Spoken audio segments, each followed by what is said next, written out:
नमस्कार, मी ऋषिकारत मित्रांनो. भारत सरकारमार्फत अपंग व्यक्तींना एक डिजिटल स्वरूपातील कार्ड दिलं जातं, ते म्हणजेच UDID कार्ड. म्हणजेच आपण त्याला युनिक डिसेबिलिटी आयडेंटिटी कार्ड म्हणतो.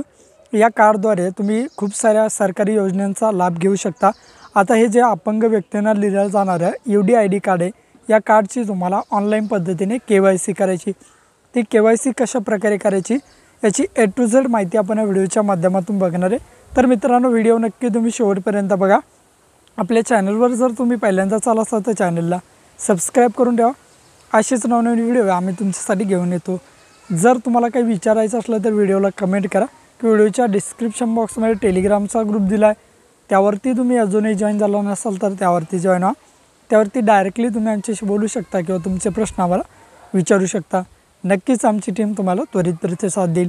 चला तर या ठिकाणी या UDID कार्डची ऑनलाईन KYC कशा पद्धतीने करायची बघूयात.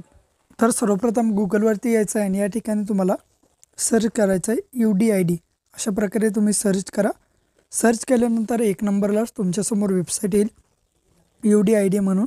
यावरती तुम्हाला क्लिक करायचं आहे. UDIDची ऑफिशियल वेबसाईट तुमच्यासमोर लॉग इन होईल. बघा, या ठिकाणी युनिक डिसेबिलिटी ID म्हणून तुम्हाला एक ऑप्शन दिसतोय.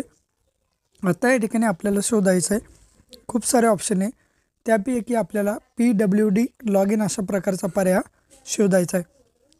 तर या ठिकाणी उजव्या कोपऱ्यामध्ये बघू शकता तुम्हाला वरती PWD लॉग इन असा पर्याय या ठिकाणी दिसतोय. तर या पर्यायावरती क्लिक करायचं आहे.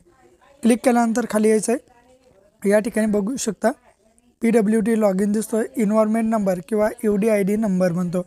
या ठिकाणी तुमचा UDID नंबर टाकायचा आहे. डेट ऑफ बर्थ या ठिकाणी तुम्हाला लाभार्थ्याची त्या व्यक्तीची डेट ऑफ बर्थ टाकायची. खाली कॅप्चा कोड दिसतोय, हा कॅप्चा कोड टाकून लॉग इन पर्यायावरती क्लिक करायचं आहे. तर मी सर्व इन्फॉर्मेशन भरतो आणि लॉग इन करतो. जसं तुम्ही लॉग इन करसाल त्या ठिकाणी त्या व्यक्तीचं नाव, UDID जनरेटचं डेट, तुमचं ॲप्लिकंट नाव, generate Aadhaar number, date of birth, disability type सर्व ऑप्शन दिलेले. या ठिकाणी डाव्या कोपऱ्यामध्ये माय अकाउंटमध्ये या ठिकाणी बघा अपडेट KYC अशा प्रकारचा पर्याय तुम्हाला शोधायचा आहे. त्यावरती क्लिक करा. आता मी या ठिकाणी क्लिक करतो. क्लिक केल्यानंतर अपडेट KYC म्हणून ऑप्शन आहे. या ठिकाणी त्या व्यक्तीचा आधार नंबर येईल. नाही आला तर मॅन्युअली तुम्ही या ठिकाणी स्वतः टाईप करायचा आहे. खाली एक कन्सर्ट दिला आहे, या ऑथराईज कन्सर्टला क्लिक करू जनरेट OTPवरती क्लिक करायचं आहे. जसं तुम्ही OTP जनरेटवरती क्लिक करसाल तसा तुमच्या आधार कार्डला जो मोबाईल नंबर असेल लिंक, त्यावरती OTP जाईल. तो OTP या ठिकाणी टाकायचा आणि व्हेरीफाईड OTP या ठिकाणी तुम्हाला क्लिक करायचं आहे. आता मी या ठिकाणी OTP टाकतो आणि OTP व्हेरीफाईड करतो. जसं तुम्ही OTP व्हेरीफाईड करसाल तर सक्सेसफुली व्हेरीफाईड अशा प्रकारे आलं पाहिजे. आधार KYC इज डन सक्सेसफुली. तुमच्या कार्डची KYC झालेली आहे. अशा पद्धतीने